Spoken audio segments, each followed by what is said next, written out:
Bonjour et bienvenue sur ce nouveau type blenderloon.fr, je suis Cédric Lepilerac à Pithiviers et dans ce type on va parler un peu du cursor. Quand on débute Blender on peut être vite embêté car le cursor est visible, donc ça peut nous paraître vraiment bizarre et au final on peut se dire ah j'aime pas Blender parce que le cursor c'est vraiment chiant parce que je le déplace à chaque fois sans faire exprès. Donc là comme on peut le voir c'est assez embêtant, notre cursor est n'importe où. Voilà, comme ceci, et souvent quand on travaille, ça peut nous poser problème. Alors, les trucs de base pour remettre le curseur au centre, c'est simplement la touche Shift-C. Voilà, à partir de là, notre curseur il revient à sa base, enfin à ses origines, c'est-à-dire le centre de la grille. Si vous faites N, vous avez ici 3D cursor avec des valeurs X, Y, Z, et vous voyez que ces valeurs changent en fonction de l'emplacement du curseur. Voilà. Donc si on déplace le curseur, qu'on veut le remettre au centre, on fait Shift-C, tout simplement. Donc comme sur n'importe quel soft, le curseur peut être déplacé. Donc on l'a vu, on peut le déplacer aléatoirement, mais on peut aussi le déplacer sur une surface, sur des vertex, etc. Donc pour cela, il suffit de sélectionner un objet, se mettre en edit mode, on va dire. Par exemple, on va sélectionner un vertex, celui-ci, et avec les touches Shift S, on va déplacer notre curseur sur notre sélection. Donc avec Cursor to Selected. Voilà. Donc à partir de là, comme on peut le voir, notre curseur est placé à l'endroit désiré et on peut déplacer notre objet par rapport à notre curseur. Vous voyez ici j'ai activé 3D cursor, le pivot de mon objet vient directement sur le curseur. Si je remets en médian, le pivot revient à l'origine de notre objet. Et si je veux déplacer l'origine sur le curseur, j'ai simplement à faire CTRL SHIFT ALT C. Donc moi j'ai fait plus simple, j'ai fait ALT X. Et on a origine to 3D cursor. Voilà. Donc à partir de là, notre objet a ses origines par rapport au curseur. On peut remettre le curseur au centre, et voilà. Si on veut remettre l'origine de base sur le modèle, on fait CTRL SHIFT ALT C, donc moi ALT X, et on fait origine to géométrie. Voilà, tout simplement. Donc à partir de là, on peut le voir, notre curseur nous a permis de déplacer notre pivot. Ça peut être très barbatif, mais au final, quand on a l'habitude, c'est relativement rapide. Donc il y a un petit add-on qui permet d'aller encore plus vite, c'est celui-ci, le 3D Cursor Tool, voilà, de base.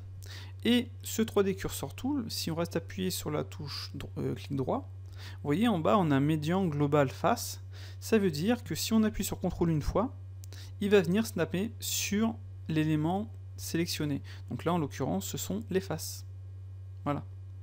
Donc si je mets cet élément en vertex, je reste appuyé sur clic droit, j'appuie sur CTRL, vous voyez, il va me snapper sur les vertex. Voilà, tel quel.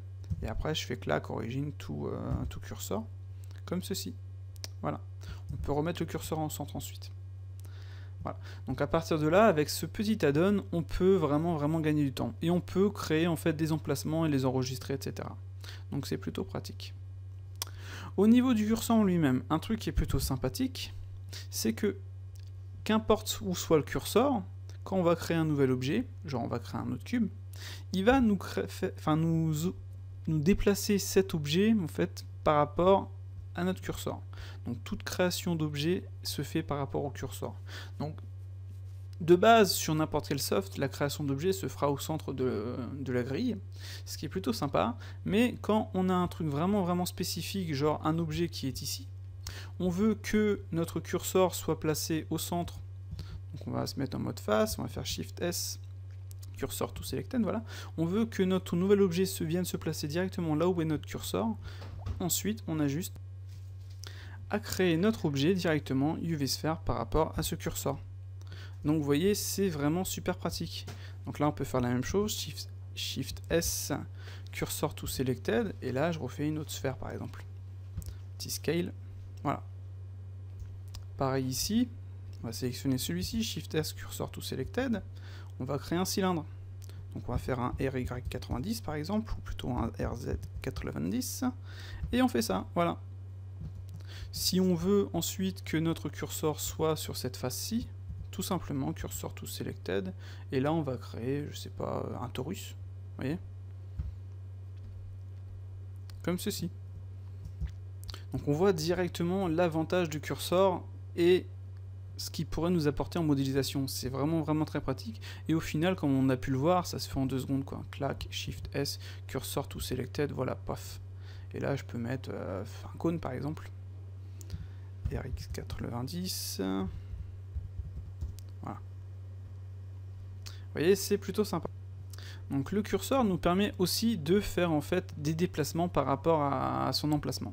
Imaginons notre curseur est au centre de notre grille, on va sélectionner tous ces objets, donc le pivot de tous ces objets vient, vous voyez, directement se mettre en médian.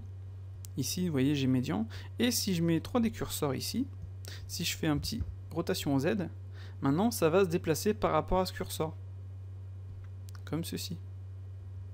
Donc là, bizarrement, il m'a redéplacé le curseur par la suite. Alors en fait, par rapport à mon... comment dire, par rapport à mon petit add-on, il vient me replacer le curseur là où je l'avais placé, on dirait bien. Enfin bref. Donc ça marche plutôt bien. Il suffit de faire Shift C, déplacer le curseur et voilà. Donc c'est vraiment vraiment vraiment sympa. Et le curseur, comme on peut le voir, peut être vraiment vraiment pratique et nous faire gagner un temps de folie, quoi. Donc voilà, on va s'arrêter sur cette petite vidéo. J'espère que vous aurez compris l'intérêt du curseur qui peut être assez embêtant quand on débute Blender parce qu'on va le déplacer n'importe où. Mais une fois qu'on a compris comment il fonctionne, on gagne un max de temps et on fait vraiment vraiment vraiment ce qu'on veut. On peut créer des objets, on peut vraiment faire ce qu'on veut, quoi. Personnellement, j'adore. Donc voilà, je vous laisse sur cette petite partie et ce petit tip et je vous dis à la prochaine. Salut!